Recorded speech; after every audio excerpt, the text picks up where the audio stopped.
So, Yeah. I got you. I don't know what you have to hold this on, too. All right, thanks. So, this film has color. It's colors in it. The Act 1 is a gold. It's a golden color. It's the golden age. Yeah. Before Wetiko came. Wetiko is the moral cannibalism that came over from Europe.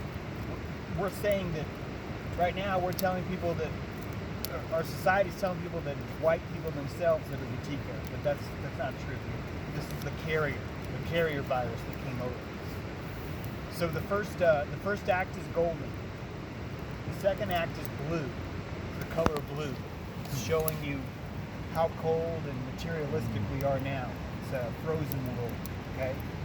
Act 3 is orange. It's pre-fire. It's the coming again of the gold. It's a calling again. So our entire movie is a hero's journey. It's a fall and then a rise again.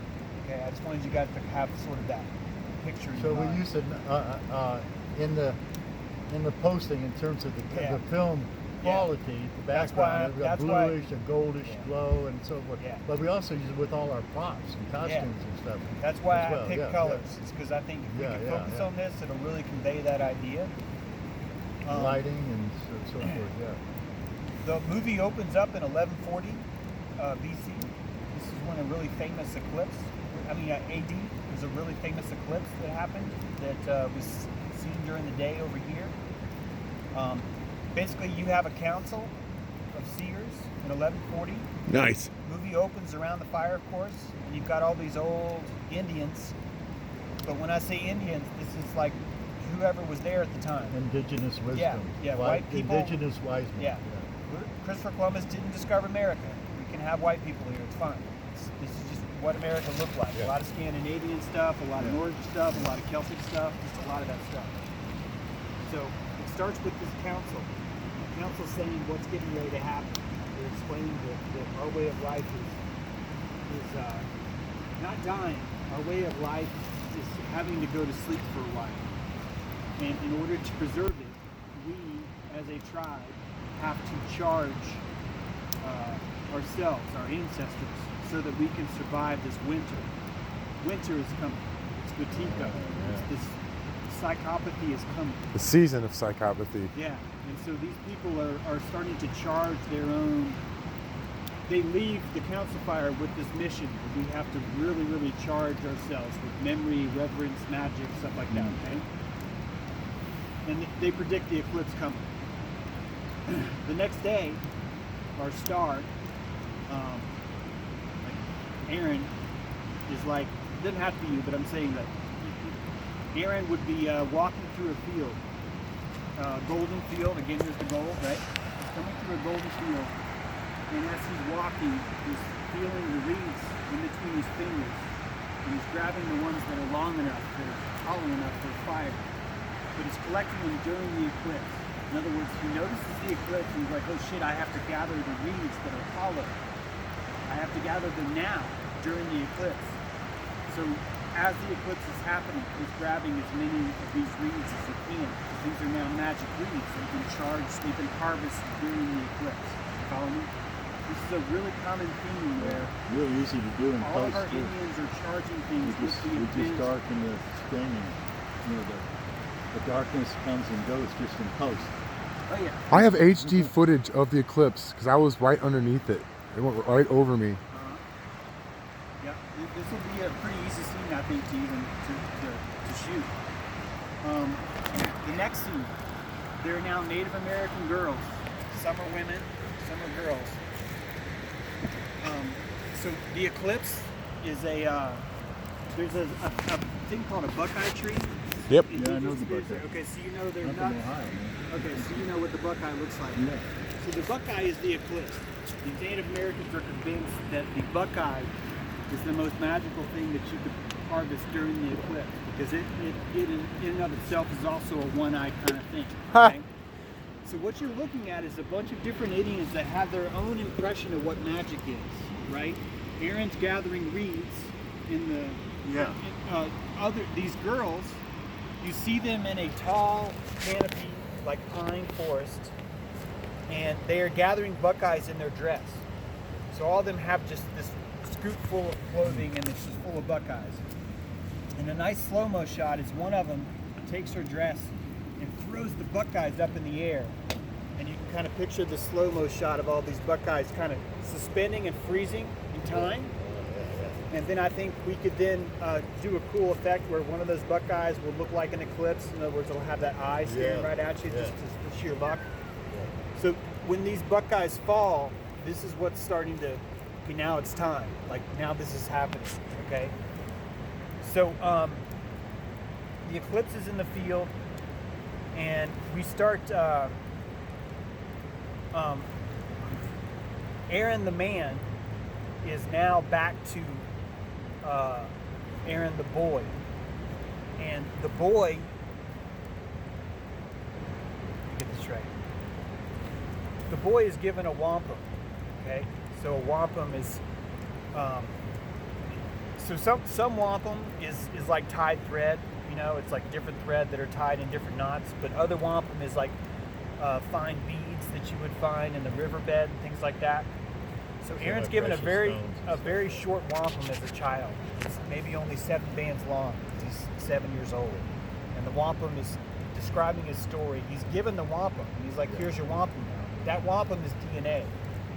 We're showing that this is the embodiment of DNA that he's carrying around. His family tree is built into this wampum, basically. And so he's starting to understand how he creates his wampum, how he adds to it. And throughout the movie, he's having opportunities to be brave. And when he takes that, he's earning wampum, basically. He's always thinking back about how he can power up his wampum by being brave right now. So he's carrying with him his ancestors through this prop, the wampum. It could be slung around his shoulder, you know, whatever. But you're always seeing it, and no matter when you see it in the movie, you'll understand how old he is. You know, just by looking at it. Yeah. I'm not saying you have to know, but anyone who's noticing will be able to see that and go, oh, okay, he's older now. So these buckeyes, at one point, Aaron has taken the buckeyes and he's sticking them between his fingers. So the buckeyes have never touched the ground. They were caught as they fell from the tree. His wife worked really hard, like with all these children. You know, while the children were playing, she was like she found a few buckeyes that fell and she caught them. And she knew the second she caught them, holy shit, these are fucking powerful buckeyes. They've never touched the ground. Like, I was there at their inception, at their fall. I've stopped that fall, so I have a suspended infinity buckeye, right? Like it's charged with there. So Aaron, because you have the buckeyes from your wife, every day that you get up, My name is Xavier, by the way. okay, you are sticking a buckeye in between your fingers, and you are going the whole day, and that buckeye never touches the ground, and you're always focused on keeping it in between your fingers. So you're shooting an arrow, you're doing all kinds of stuff, or a long rifle, but you've always got that buckeye, and you're really careful that it, like one time you might try and grab a rock and you're like, oh wait, and you do the other hand. It's important that this never touches the ground, okay? You get back to your fire at night, and this is where this fire scene comes in. Your long rifle, the flint and the char inside your chamber are used to light your fire. Yeah. Those long reeds that you gather, you make them into a vagina, you wrap them into this like V. You open the V up, you have hay stuck inside it, you find a cattail, you stick it inside, you slice the cattail open, take some sap from a tree and you just smear it, just right in the middle of it. And then when that ember falls in, this is the money shot. We're watching that ember evoke fire inside your nest. So the nest is slowly engulfing itself in flames. You are priming this fire. Once the fire's lit, you're going to take that buckeye that you've been charging all day and you're going to stick it in the fire. And as it explodes, you're going to use that as a visionary tool of magic. Okay? Yes. Because you charged it all day, you're able to see that. You see your own death, but it's a beautiful thing. Like, Yeah. you don't, it's not like oh God, I'm gonna. No, it's like, holy shit, what a fucking way to die. Yes. And what it is you're leaning over this beautiful round rock. You're leaning over to get some water, but before you drank, you're seeing these rainbow trout that are huddled. They just happen to be huddled like right here. I don't know how we're gonna shoot this, but the point is that you know you're gonna die as you're drinking water. Like, you're seeing that the day you die is gonna be a day that you're leaning over this round rock and you're drinking water, and you know that that's the day you're gonna die. It doesn't mean you're gonna die at the river. You don't know. I understand. But I've you had a understand. vision Yeah. already. So you have that vision, and you're still going on. Starts fire with a flint. What are you gonna set on fire, buddy? Yeah, it's close. Thank you. Okay. After you see your death, it's gonna shoot forward to modern times. We're now in Act 2. Everything's blue. Everything's fucking cold and depressing as hell. It's Okay. postmodern. It's kind of like our time. Traditional desk, old school like desk. A child, you as a child, is sitting in that desk, Oh, and he's getting mind controlled, like massively mind controlled. First, he's told how bad he is because he's white. Okay, so he's like, well, you being white, you're racist, blah blah blah, and stuff like that. Okay, dude. and they're attacking the ego. Yep. The teacher's explaining how he needs to check your ego, brah, and how you don't have too much of an ego or whatever. So it's a constant. Act 2 is really depressing. It's just a sludge as this boy grows up. He's just taking more and more weight on. He's just taking more and more bullshit that's coming to him on. He starts to, at some point, he finds a fire. And in the fire, this is towards the end. I haven't fleshed out a lot of Act 2. I just, imagine it's just That's kind fine. of shitty. Towards the end of Act 2, he finds a fire. And he sees you in the fire. Like, he's sitting down in the fire, and he looks across and he sees you. Son of a bitch. And he doesn't understand who you are yet. He doesn't know that's your ancestor. He doesn't understand that the wampum around your belt is actually your wampum. Like, you don't know that yet. You just see this weird Indian with shit. You don't understand it. So you're starting to awaken. You're starting to tap into your ancestors. Okay? Dude. So as you go on, you're encountering people that are talking to you about ancestral magic, about remembering who you are, about tapping into your DNA. You're awakening. Act 2 is an awakening. This awakening is always happening around a fire. It's always happening through the magic of the flames and the transmutation, and more importantly, the reflection, the looking back. There's a scene in the movie where at one point he stops wearing shoes, and everywhere he's going he's just charging all the electrons up from the ground or just pouring into him, and it's explaining the technology of doing this. Okay. Barefoot or with shoes? Barefoot. Barefoot, yeah.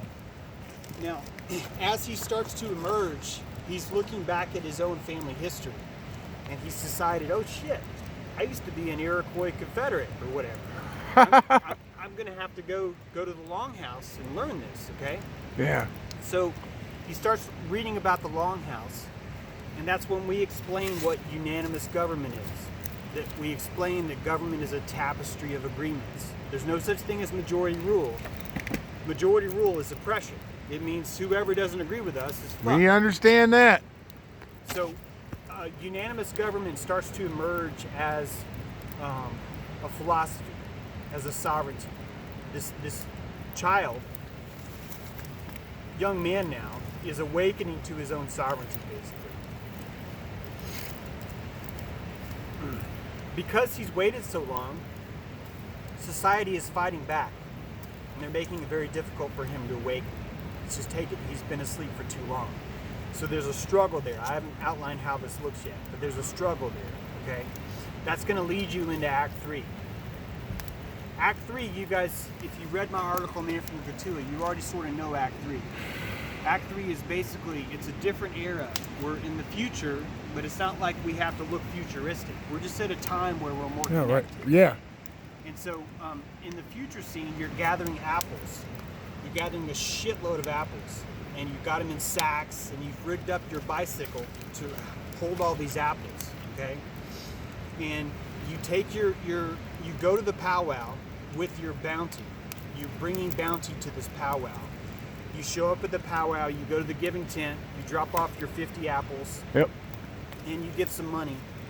And that's when the technology stuff starts to happen, where the blockchain application, the app that runs the powwow is installed on your phone, and you're now looking at technology enabling unanimous government.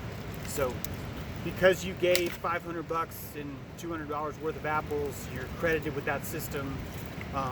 You come to the fire. This is a fire with all these different people, another powwow, and you're adjusting how much of your money you want to go to the dam, how much you want to go to this.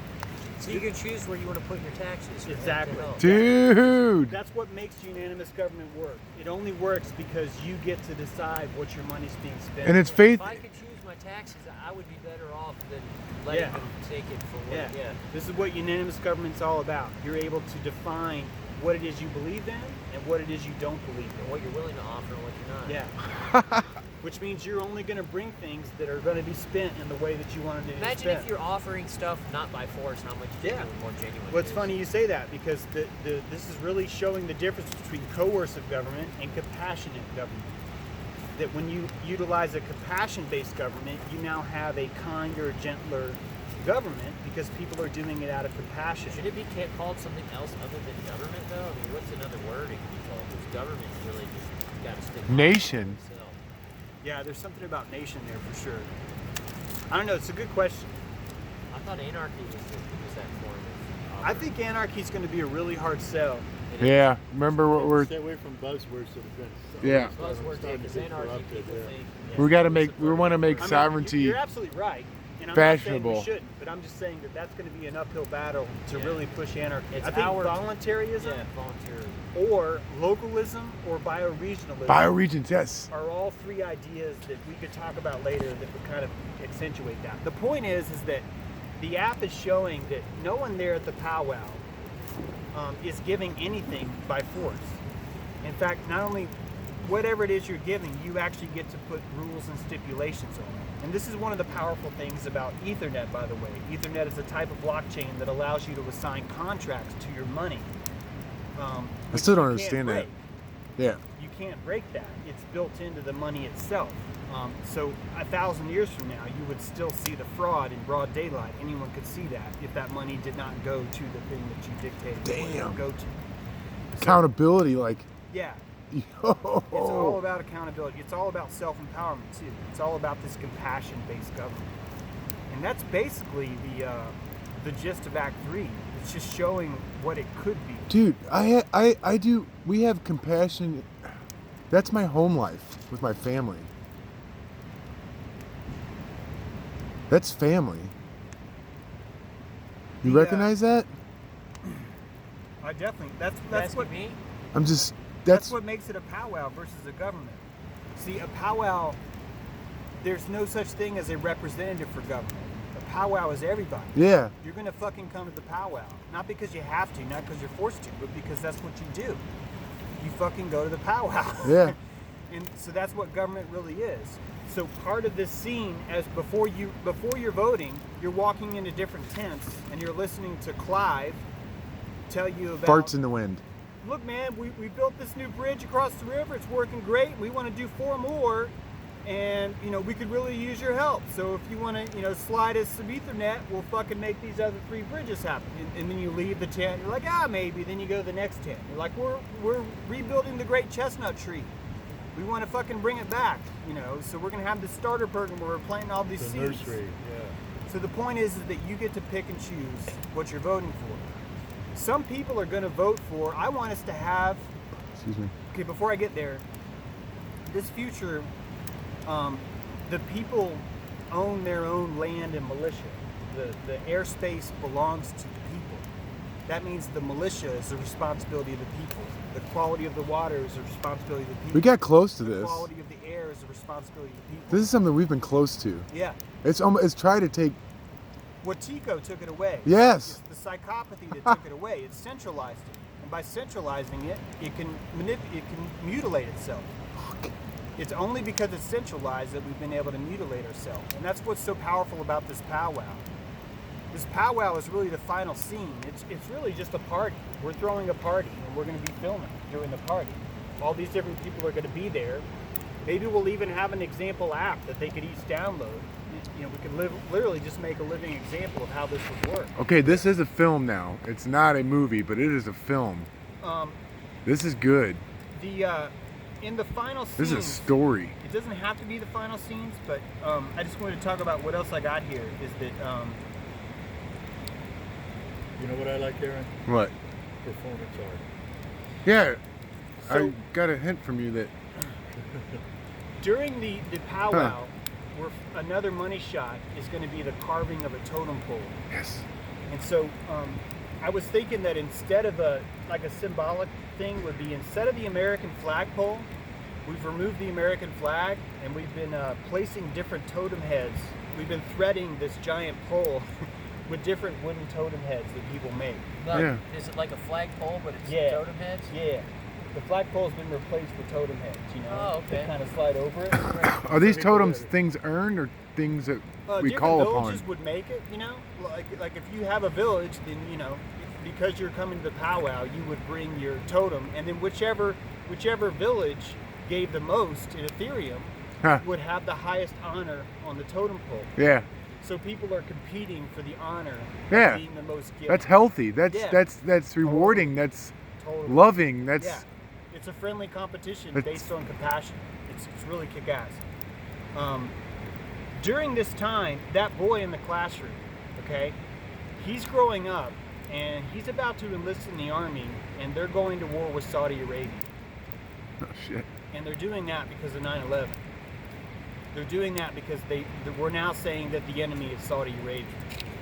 And it's part of this whole, I really want this to showcase how weak, this sounds harsh guys, but I really want to showcase just how weak Be harsh. and hypocritical it is to enlist in the military and agree blindly, I will kill anyone you want in advance as long as you promise me what you're going to promise me now.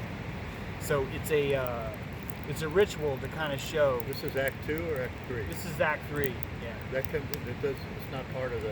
Well, that blue kid, type. it's going to kind of switch over because as that kid is being told he's going to war with Saudi Arabia, one of the things he's doing at the fire, which has happened to me, when I realized what I was in the Navy, I went to Nantahala, land of the noonday sun, climbed up on the top of the Appalachian Trail and burnt my Navy uniform in the fire. Did you? Yeah.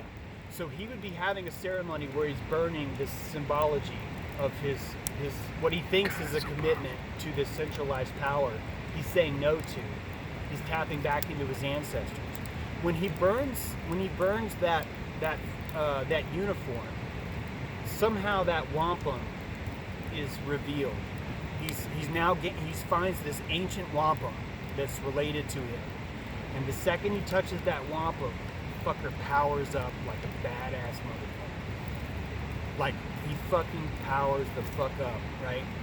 He doesn't understand why. Now, maybe the wampum is he's found his ancestral burial mound. It could be that, either way. But yeah. the point is that he's tapping into his ancestors, okay? And by tapping into his ancestors, it makes him dangerous. He now is officially a dangerous man. He's like got Morpheus roots. in the beginning of the Matrix, getting hunted.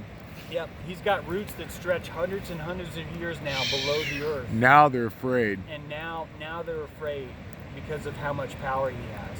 He's the golden child is literally arising inside of him. So he's rejected the war. He's rejected all the other stuff. And What do you think of this, Jonathan? It's pretty fucking cool. Dude.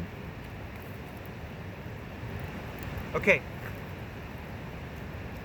Somewhere in here, you just got to bear with me. This is just somewhere in here. Somewhere in here, there is a woman is giving birth.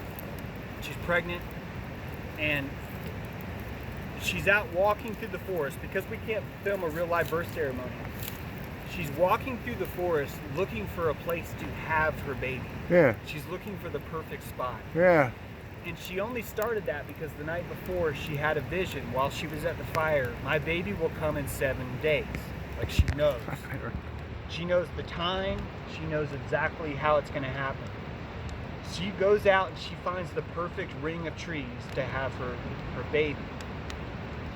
While she's giving birth, and we can film this, you know, she'll be down on all fours, kind of like doing this ceremony. And an owl in the tree has landed above her. So right above her head is this. Do you hear that, Jonathan? Yeah. These owls are now singing. They're screech owls. So they're singing. This is like pre-dawn, you know, like 4 in the morning. It's like this kind of singing kind of a thing. That's how she decides to name her baby. She gives birth. Yeah. You don't have to show the birth, but she gives birth. And then the first thing she does is she touches her baby's foot to the ground. He's born whole, and he stays whole. Yep. He's a whole being. And she names him Singing Owl. She names him Dude. Wahui. It's actually is the name. Wahui. All right. It's a Cherokee word for owl or something. Okay. Actually, it's under Wahine Hui. I've got it written down. But anyway. Hey, no, it's good. So now he is the living embodiment of his ancestors. He's basically, that's sort of the end of the movie. It's the birth of a new man. The closing scene is the birth of this new man, of this new figure that would stand, basically. When a new man comes a new earth. Yeah, exactly. That's exactly what I was going for. And I think that's it. Make sure I got Is this all going to be CGI or actors? Fuck CGI. I'm just asking. We're It's beautiful, Chase. the CGI is a simulacra. In that closing scene, It's artificial. if we were building the totem, if you were like threading the flagpole, you know, with these totem heads, as this baby's being born, that'd be pretty fucking righteous. Because it's like, there's a rising that's happening. Are there any films that has inspired you lately by anybody? Not so much. Have you seen the? All right, never mind. So, Have you seen Transmutation by Niles Heckman and Neil Kramer? no. You should.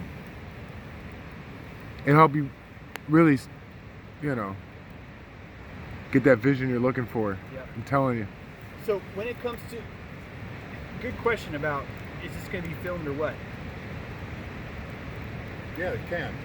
I have this augmented reality skills where basically you can put a marker in the scene and I can augment that marker to do whatever. Well, that's not. See, yeah, you're talking about Yeah, the visions in the fire, Yeah. the wampum belt, all Yeah. the things that we're talking about. Sure. And Because this is the doorway to our ancestors. This is what you put into the fire never went anywhere. It's timeless, right? Yeah. And the intention with all the powering up of the Buckeyes and all that stuff is that they inherently know that they need to put something for that future generation Yes. to bring out that golden child. Yes, exactly. And they, even like the man who saw his death, or the character who saw his own death, Yep. he thinks it's a great death. It's an honorable death. Yeah. He It's freaking loves it. and it's a seasonal thing. Okay, we're ready. Yep.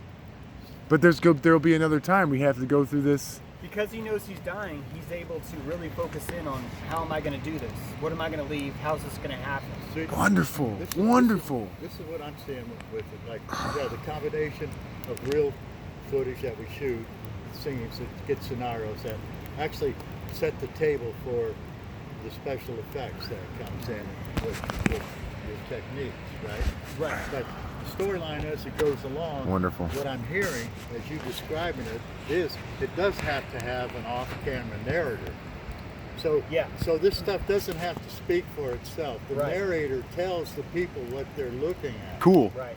You know what I mean? I That makes don't it think we're going to have a simplifies it choice. so much. Yeah, I don't think we're going to have a choice because of our budget that it's going to have to be Yeah, narrated. but Is that, Sean Connery still alive? We need to call him. I don't know. no, joking, but still. we have to. We'll all the better if nobody this doesn't anybody sees this, it doesn't make them think of anything that's ever been done before. No follow. Oh, I remember a scene like that in another movie. We'll actually be failing if that happens. Yeah. We want it to be totally a new experience, and then like nothing else ever. The storyline. Well, because of the budget, I thought a lot about the budget, like a lot, because of the finances. And I think what we should almost do, unless we raise a lot more money, is plot this out as a story, Yeah. as a verbal story Agreed. that's told, and then And simply then, adding and then art we into it. illustrate it. Yeah, we're just illustrating the We'll story that we're illustrate telling. the story. Yeah. So technically, you could watch this movie with headphones. Yeah. I'm not saying that I love this idea, but I'm saying I think this is our best I shot do. with our budget I and with do. what we can do is if we paint it in this Because, storytelling kind of way. the Well, it is just in this way. real you- film doesn't have much dialogue, really. I know. The best. That's That's why why we're- the narrator fills in all of those. Yeah. We don't even need to. Maybe nobody has to say a word in it.